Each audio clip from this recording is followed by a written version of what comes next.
forget about you, then you are nobody. Then you are nobody. Remember. All is One Reflections. I am Priestess Oshun Funke, and tonight we are here for, I'm just toe up, y'all. D'Angelo has joined the ancestors. And so tonight I am here to do a metaphysical and spiritual autopsy report on this amazing artist. This was a tough one, y'all. So many moments in my young adult life, college life, are punctuated by D'Angelo songs. And it's just really sad that he, at such a young age and just so unexpectedly, that he is no longer with us. But hopefully, this reading tonight will celebrate him as much as it mourns him, because he really did leave his mark in the short time that he was here. So we're going to talk about it. We're going to talk about the day he was born and what that predicted about how his life would be. And we're going to talk about the day that he left us and how those 2 days speak to his legacy and what that means for us who are fans and admirers of D'Angelo. So let's just dive right in. D'Angelo was born Michael Eugene Archer, and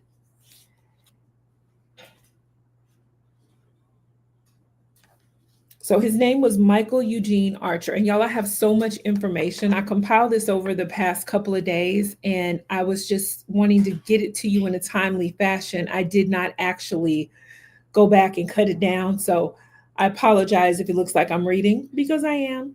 But I want to pull out the most relevant parts, okay?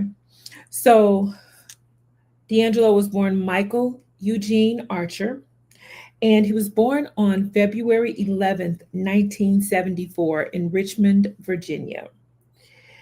He grew up in a Pentecostal household. His father and his grandfather were both preachers. I can relate to that. I'm sure many of you can as well. His earliest musical experiences took place in the church. That is not an uncommon thing amongst African Americans. He began playing the piano around age 3, and he was often noted to be absorbed in worship. So even as a small child, he would get overcome with spirit. He would be very excited to praise and to sing and to worship. It is said that he was a big fan of call and response. He enjoyed the prophecy that he experienced in church, and that he had a very unique spiritual voice. So not just his voice, that we came to know and love with him as an artist, but he had a unique spiritual approach to music.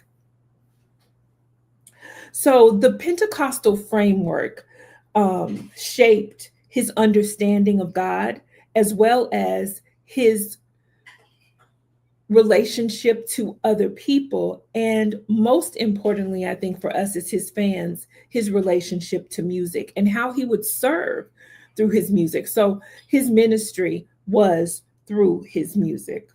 These are all very common themes, in our communities. In his adolescence, he formed bands called Three of a Kind, and he had another band called Michael Archer and Precise. Okay. He performed locally, and during this time, he was kind of trying to figure out who he was as a musician, again, how he would interact with others in service through music.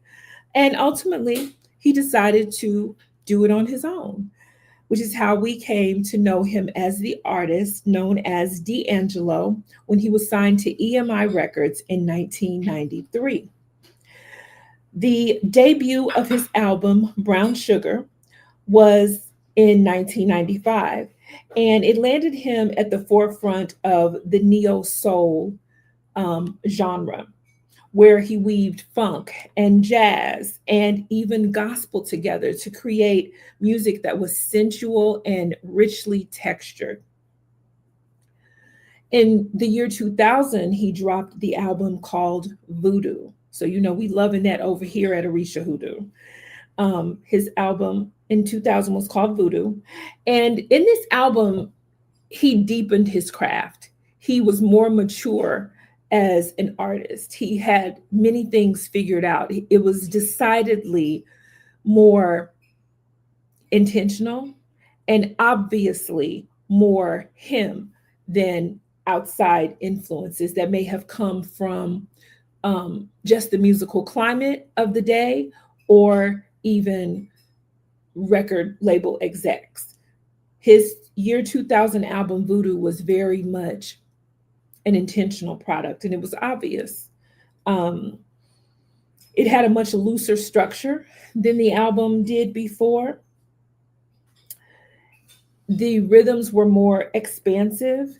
There was a lot of ancestral energy that I could perceive, and I'm sure many of you could too. And there was almost like a ritual resonance. In this album, he definitely struck out on his own.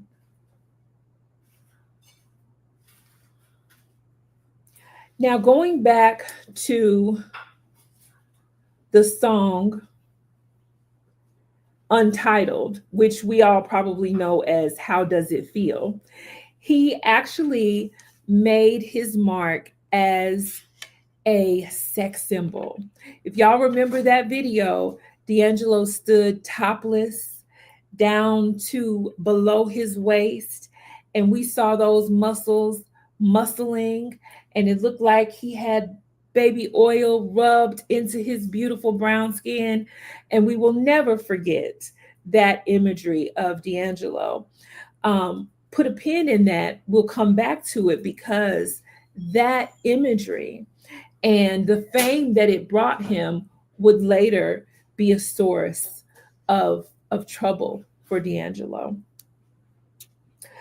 After a long silence, he came out with another album in 2014, and this album was called The Black Messiah. This album was urgent, it was spiritual, and it was socially alive. We didn't hear much from D'Angelo after his 2014 album. We didn't even know that he was ill. Many people, even close friends, reported not being aware of his illness. And at his death, he was said to have been working on a fourth project. He passed on October 14th, 2025, from a short battle with pancreatic cancer. And his passing was private and it was quiet. And friends and family say that it was dignified.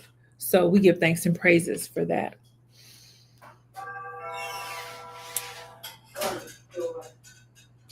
So during the album Voodoo and later phases, he wore multiple strands of beads. Y'all saw the album, you saw the picture at the beginning. Omo, could you put that picture back? Thank you. So you see pictures of him wearing a leke. So yes, D'Angelo was a practitioner of ATR. Thank you. So he wore alekes, and these are sacred objects to practitioners of the Orisha traditions. And there are many different Orisha traditions, and I'm not going to guess. I've read different things about his practice, but because I don't know for sure, I will just say that he was a practitioner. He was a practitioner of Orisha worship. Okay. And from the picture, I surmise that the aleke that he is wearing are Elegua, Yemeya, Oshun, Shango, and Obatala. Okay. However, I cannot confirm that. And there is no absolute evidence that speaks about what he practiced and who was in his spiritual court. But we know what we see when we see it as practitioners. Okay. But he was a person who was engaged in African traditional religions.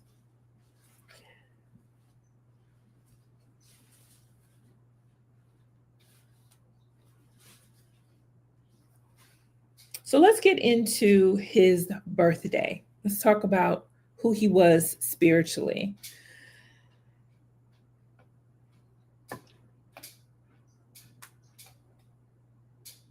So again, D'Angelo was born on February 11th, 1974, which makes him an Aquarius. Okay. And so not only was he an Aquarius, but he is part of the latter degrees of Aquarius. And I'll get into that more later. But his identity as an Aquarius is coded by that archetype. One of being a prophet and an innovator and also an outsider. Because, as I said, he's positioned in the latter degrees of Aquarius, this means that he carried with him urgency, a pressure to lead the charge, a charge that maybe he was only aware of. He took his personal mission very seriously.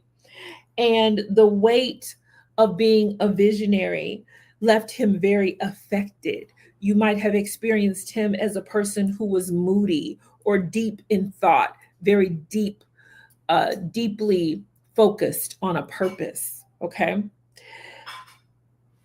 His moon sign is Libra,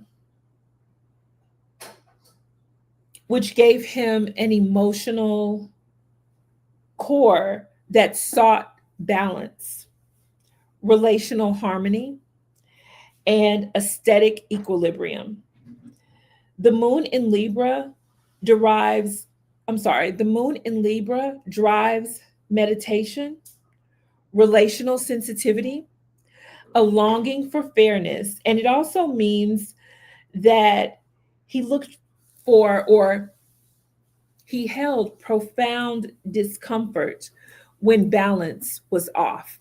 Okay, he was very uncomfortable when things didn't make sense and when things seemed unfair, not only in his own life, but when he observed these things in the world. Again, going back to that Aquarian aspect that would have made him appear moody to some, or people may have experienced him as a person who was always brooding, always thinking about something, taking issue with things. Libra only compounded that because he sought fairness. Things needed to make sense. They needed to be right and exact according to him. So let's talk about some key aspects of his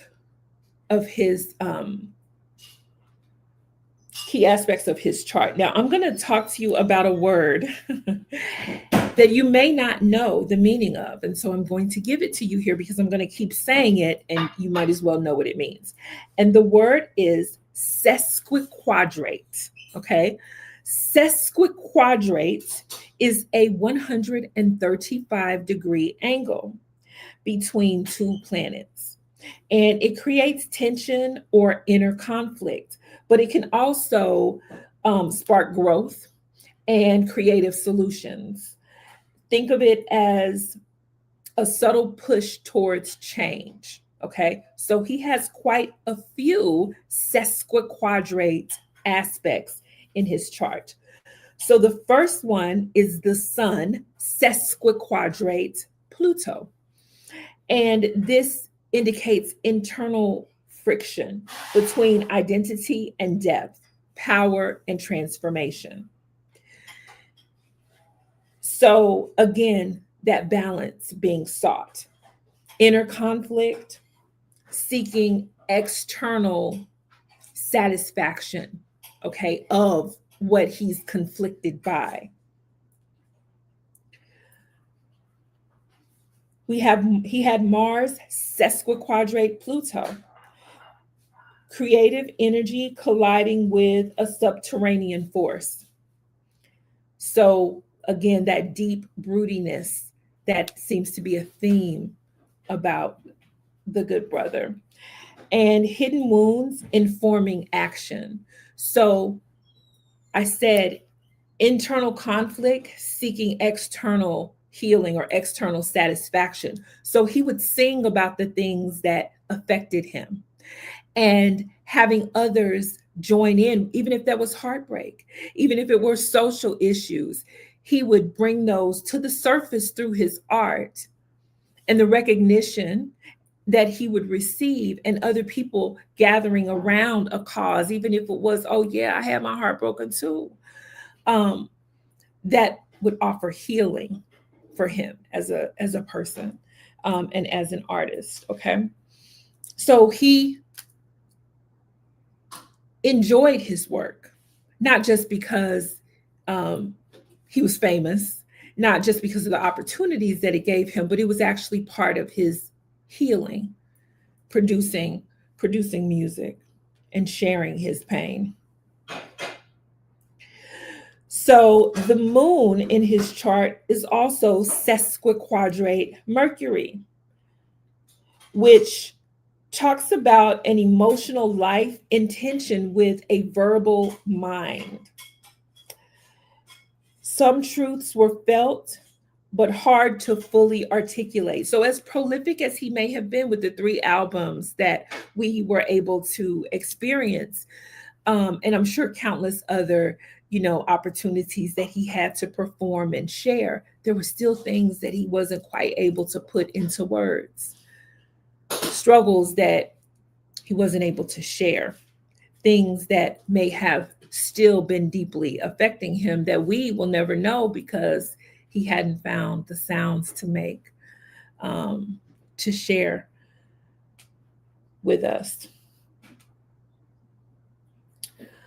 So in his chart, we also have Venus semi-sextile North Node, which involves his relational life, and it holds a subtle tether to soul's mission. Okay.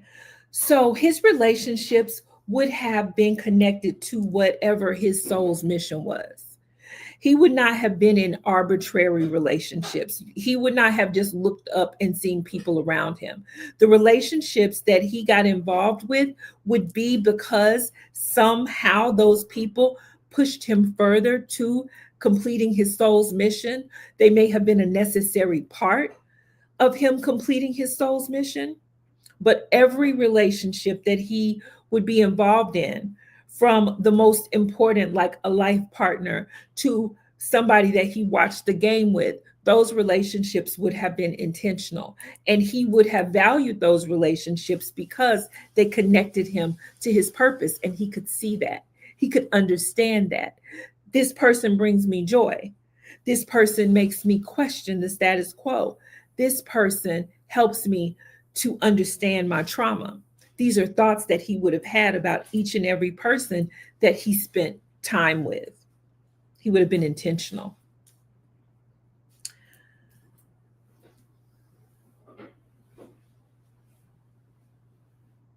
He had Mercury octile Venus. And what this means is that there's a minor but tense relationship between thought and love. So he would have felt love very strongly, and he would have understood it, so much so that he would not have put a lot of thought into it, if that makes sense. So just like he would have been intentional with those relationships and the people that he chose to spend time with, because he understood that it propelled him with regard to his purpose, he would have loved in a similar fashion, being very serious about what he felt and his feelings and choosing that over rational thought sometimes. So, using the full date of his birthday, we come up with a life path number of 7. And this number is connected to the investigator, the mystic, the solitary seeker. The number 7 also carries deep introspection.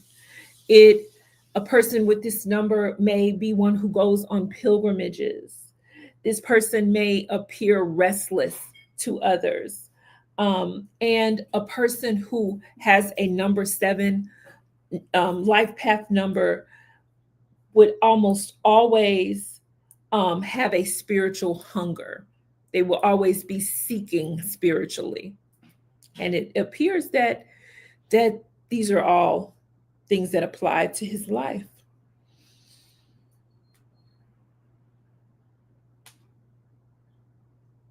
There are some thematic arcs that came up when I did this study of his astrology. And the first one being that his vision was tempered by beauty. With the sun in Aquarius, it demands prophecy. His moon in Libra demands alignment and relational grace.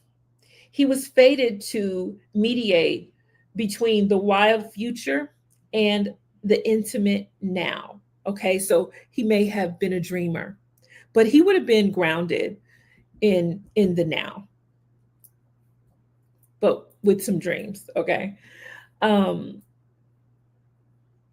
The sun in Pluto indicates that he had friction from birth, that his identity may not have ever been stable. He may have always been in flux, inventing and reinventing himself.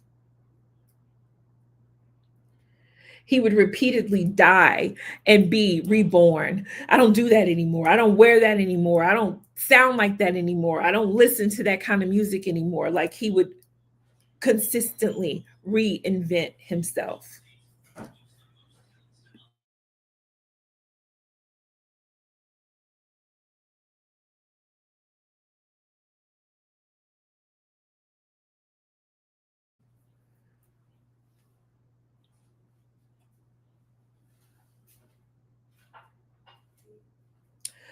The Mars and Pluto tension in his chart means that his creative drive would have been haunted by a hidden pain. And I talked about that earlier. He was deeply affected by many things, you guys.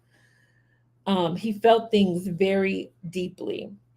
He may have suppressed some of the things that he felt because he didn't want to be that person who brought down the mood. He didn't want to be that person who was always going through something, but he was that person.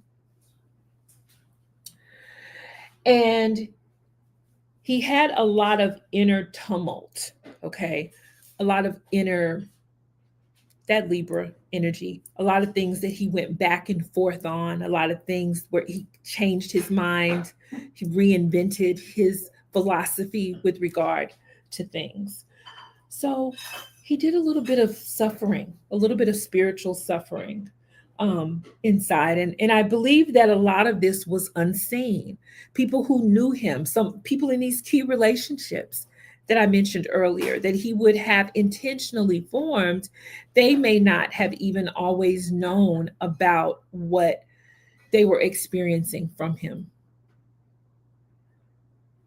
They would have known what they were experiencing from him, but they may not have known the reasoning behind it. They may not have known why they experienced him the way that they did, because a lot of what he experienced, he wasn't able to share. Because as I said earlier, he didn't have words to articulate what he understood.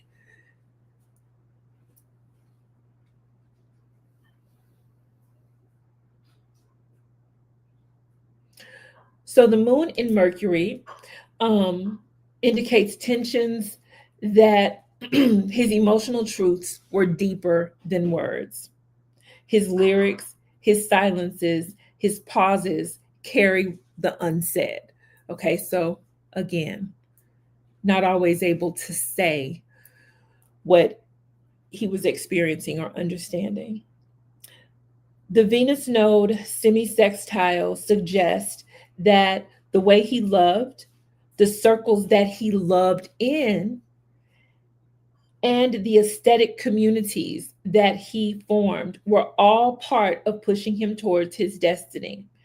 His romance and aesthetic life were not tangents, but rather ladders.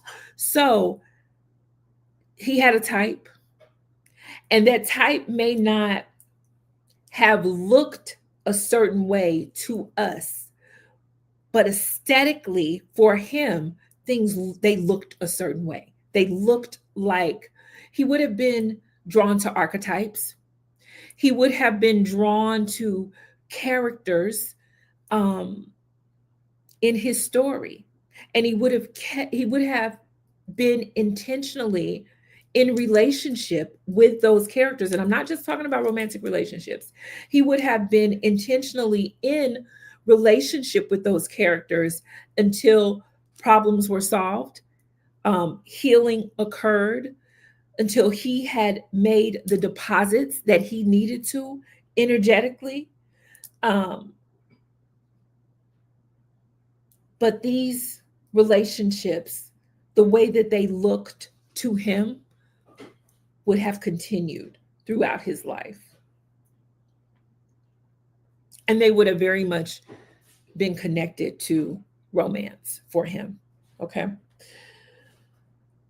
Mercury, octile Venus, seeds complexity in how he thought and how he longed. Beauty and longing would sometimes be double-edged, shimmering, and cutting. So again, we're talking about him having a type, him being very much attracted to what he thought was beautiful. And you know that I'm right about his type being something that he understood, because how many times, if I'm being honest, Angie Stone, she's an ancestor too now, may she rest in perfect peace and power.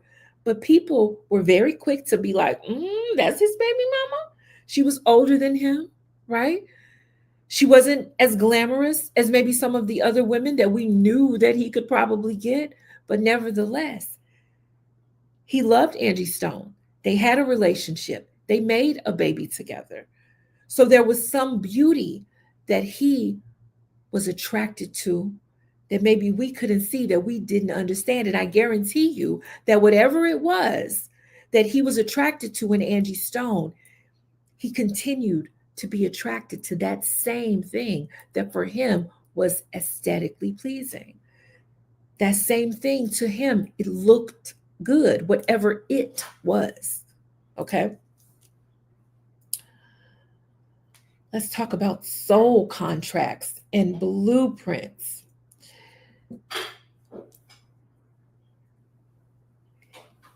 He would have lived in tension, the tension between his public life and his private life, between prophecy and romance, and between body and spirit, silence and voice. You see all this? That's that Libra again, that Libra energy. Okay. There would have been tension always between this or that. This is part of his contract. This is part of how he came here, the work that he came here to do.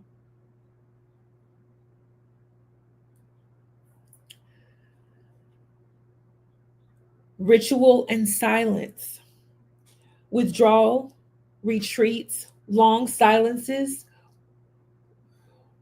This is how people would have experienced him. He would have withdrawn. Remember, I said at the beginning, he was very much affected. Okay. So this would cause him to withdraw. This would cause him to retreat.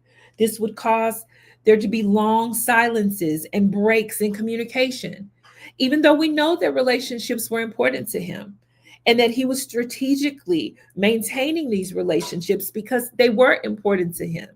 He still might have fallen out with people due to the fact that he would disappear.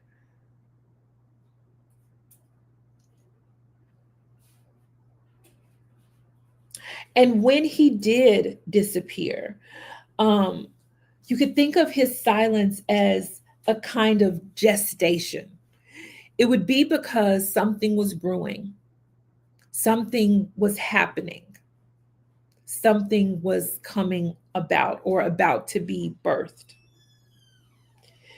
His soul demanded periodic descent in order to renew. So he had to go within and he would drop deeply into his body to figure out where he was, who he was, and what he wanted to do next.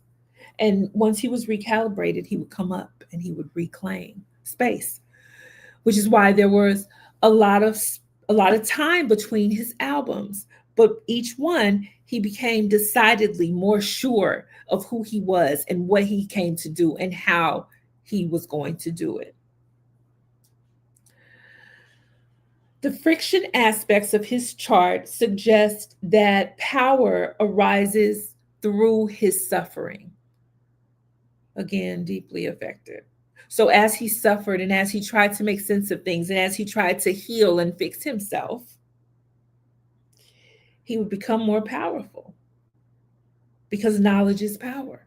So, the more he knew about who he was and how he was and where he was, the more powerful he would be on the other side. His creative flame would feed on his inner fractures, not, he was not reduced because of them. Okay. He was able to grow more as an artist because of the things that pained him, because of the fractures in his soul, basically. Love, collaboration, family, these would be fields of testing, of mirror work. His relational life would demand maturation, humility, and heartbreak. He was not here to output volumes. He was here to awaken listening souls. His mission was the long haul, to influence in silence and to plant seeds in the underground. He would cross many thresholds in his life. He would debut, he would retreat, he would return, he would grow ill, and he would pass. His life would be packaged in transitions, initiations, and rupture.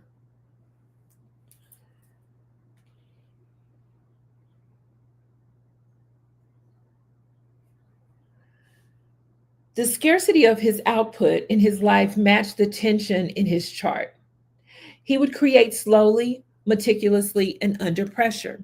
Remember, his creativity was medicine for him. Yes, he got paid. Yes, he got opportunities. Of course, there was that part of it. But his creativity was medicine for him. He healed through his music, he healed through his creativity. He communed with God and spirit as he created. So his albums were not always about you and I listening to them or the videos that he got to make or the other artists that he got to collaborate. This was part of his soul's contract for him to create.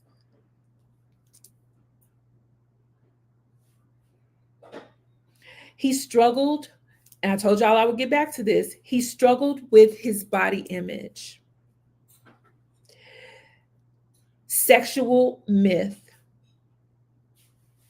and expectations. And there was a friction between his identity and his public projection. So, while of course the admiration that it felt for him to be standing um, on the screen in How Does It Feel, being a sex symbol finer than any dude that any of us were dating at the time, let's keep it real, right? He looked good. He knew he looked good. Um, the pressure to keep that image up, the inability to maintain that very strict form as he aged, all of those things became burdensome to him. And it was another thing that he was deeply affected by. And so he would retreat.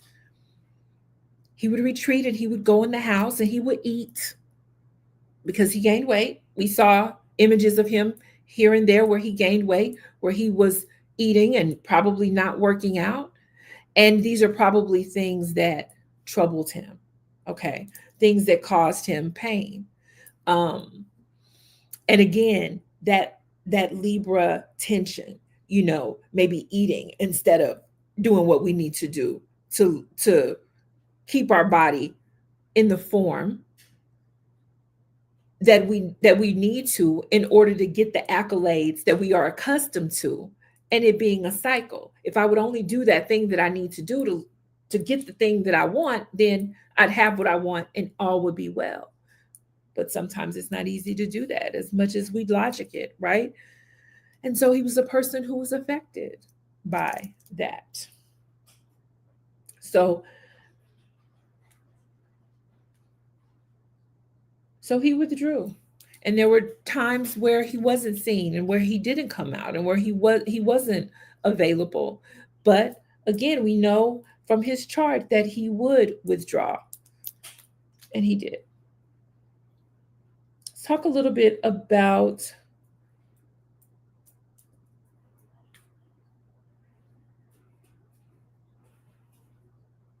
part 3. The day of his death. Excuse me 1 second, y'all. I need to charge. Don't want to lose y'all. Y'all okay? Are y'all liking this reading? Give me some energy.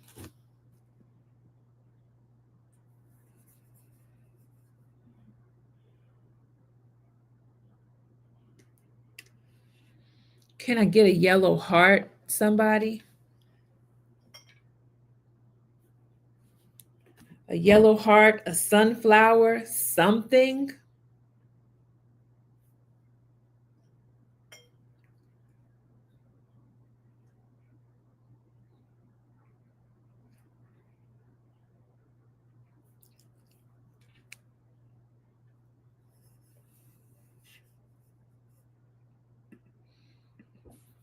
Okay. So we're going to keep moving. I'm sorry, I got my computer on this. Okay.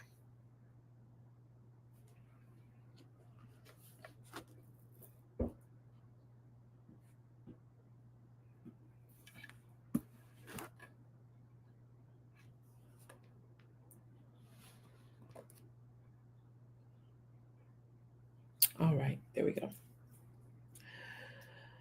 Okay, so his passing. He passed on October 14th, 2025. And October is the 10th month, which has to do with the harvest. It has to do with the turning of the leaves and us preparing for the winter, dormancy, and transformation. The day of his passing, which is 14, can be broken down into 1 plus 5. I'm sorry, 1 plus 4, which equals 5. So he passed on the 14th day, which is 1 plus 4, which equals 5, which has to do with movement, rupture, mutation, transformation, and activity. So if we add all of these numbers together, 1 plus 0 plus 1, actually, if we add all of these numbers together, 10, the 10th month, 14th, the day he died, we get 24, which breaks down to 2 plus 4, which equals 6. Then we have legacy, service, relational responsibility, and caretaking. So you see all the energy surrounding those numbers. His death encodes rupture and legacy, a fracture that demands stewardship. It's a crossing moment. that gives birth to um, his posthumous field. Okay, so basically, we're saying that these numbers speak to the life and legacy that he left behind.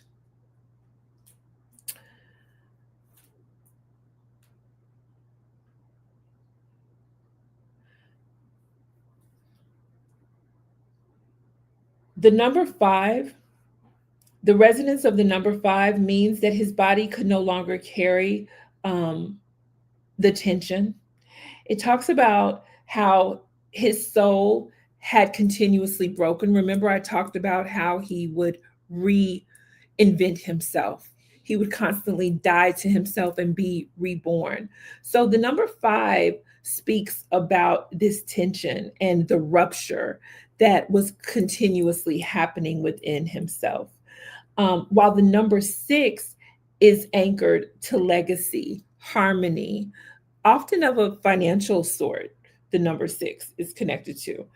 Um, it's a charge to those who remain to live harmoniously, to interact in a way that is peaceful with what remains, and to carry on. His death is a transition from form into frequency, from mortal to the ancestral realm. His life was marked by thresholds and ruptures, and the long silence after voodoo is an example of that. The re-emergence with Black Messiah and periods of hidden pain in between. And ultimately, he crossed the threshold into the land of the ancestors. The rupture of form invites new listeners, reinterpretations, and new guardianship. His legacy is not static, it remains alive. So, what's predicted here with the numerology, the five and the six, is that there will be continued activity after his death. He's going to be rediscovered.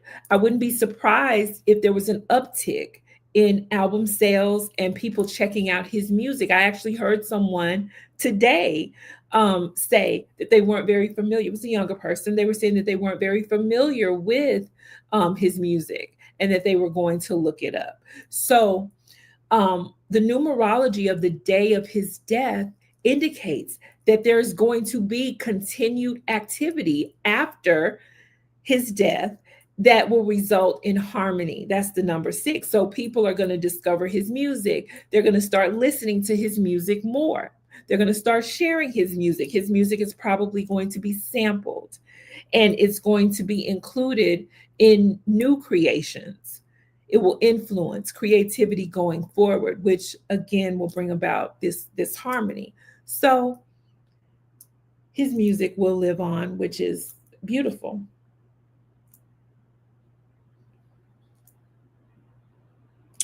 So there are mandates that are kind of built into the numerology. His life arc number, the day of his death in particular, and I'm just going to go through a few of those. Um, Archives, unreleased works, personal writings will become sacred after his death. It's important for his family and those caretakers of his estate to understand that these things are not simply commodities. There's a lot of spiritual tethers to his music. And so it's going to do them well, the people who are in charge of his catalogs, in charge of his music, to make sure that they're not just selling access to the highest bidder. They need to be very thoughtful about how his music is used going forward. And this is not on my report, but I am getting the download that I wouldn't be surprised if there are writings. If he has writings of some sort that we are not aware of or that haven't been published that may come out very shortly. I feel like he may have written during his illness as a way of coping and also trying to articulate things and put things down on paper. He probably also has, I feel, maybe film projects or something where he attempted to capture his process, whether it be the process of him writing songs or maybe recording his personal doctrine. I feel like we're going to hear about those kinds of things, that they will come out.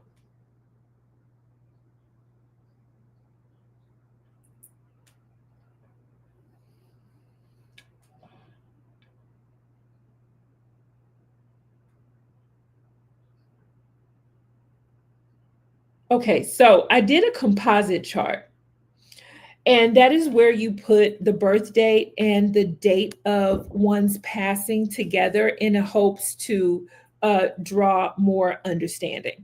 So I did that, and I'm just going to give you the highlights. So, highlights and interpretation.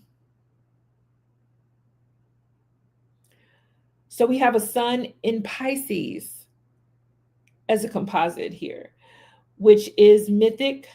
It dissolves boundaries, and this signifies the dream portal.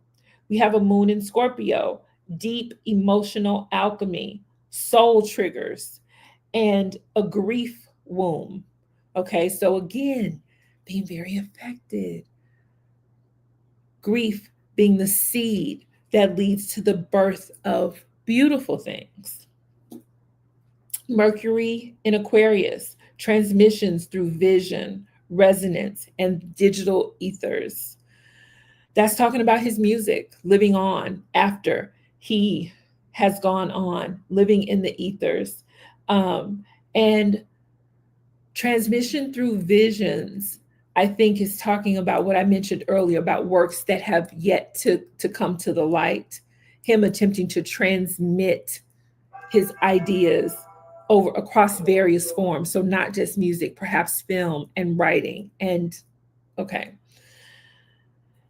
Venus in Sagittarius, sacred wanderer, cosmic love, mythic beauty. So these are themes of his life. Hopefully, y'all were picking up what I was putting down, but he definitely experienced cosmic love, the kinds of love that don't always make sense to other people. People might have looked at him and said, "What the hell are you doing? Who are you with? What are y'all doing? What is going on there?" And he knew in his soul what he was doing, and so he probably did not bother to explain a lot when it came to his choices. And the mythic beauty has to do with, again, that aesthetic that he was drawn to that other people may not have understood, but also him being this sex symbol, right? Him having this mythical beauty about him, a standard that he was troubled to maintain. Mars in Capricorn talks about discipline, long-term structure, and him being a legacy builder. So I pray that that means that he left his family comfortable, that he didn't leave a lot of debt or loose ends, and that his legacy will live on. Jupiter in Pisces talks about spiritual expansion, his work and efforts being blessed, and there being a mystical tone to his undertakings. Saturn in Gemini talks about karmic boundaries in speech, multiplicity, and contradictions.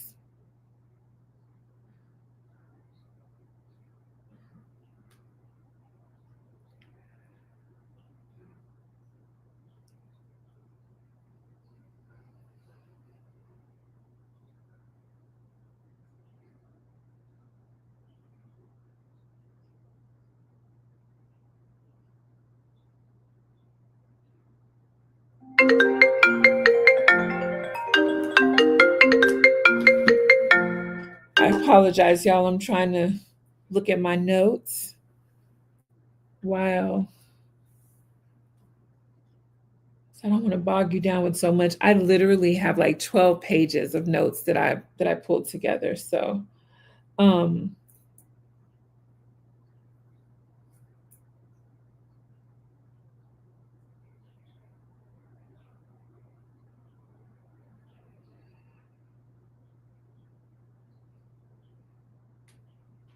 thank you.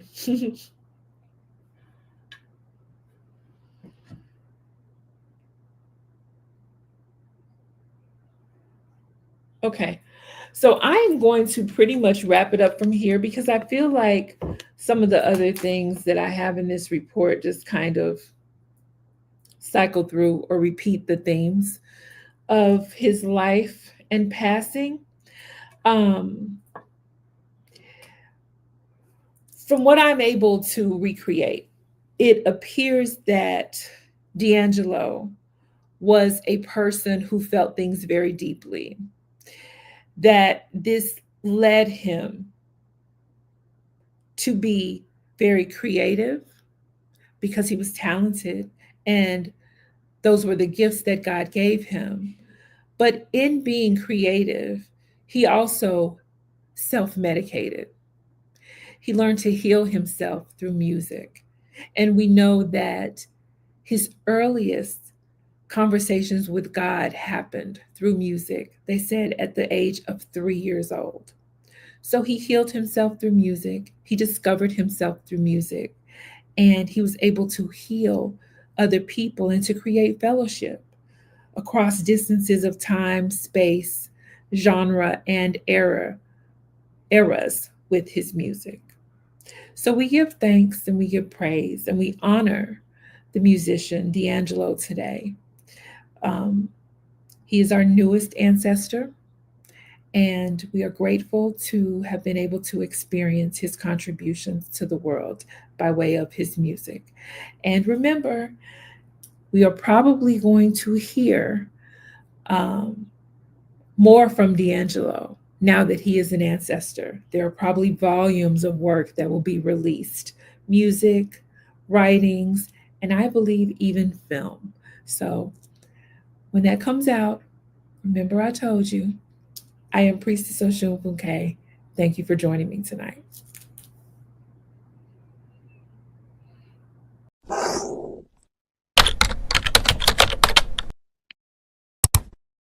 Nobody talks about you.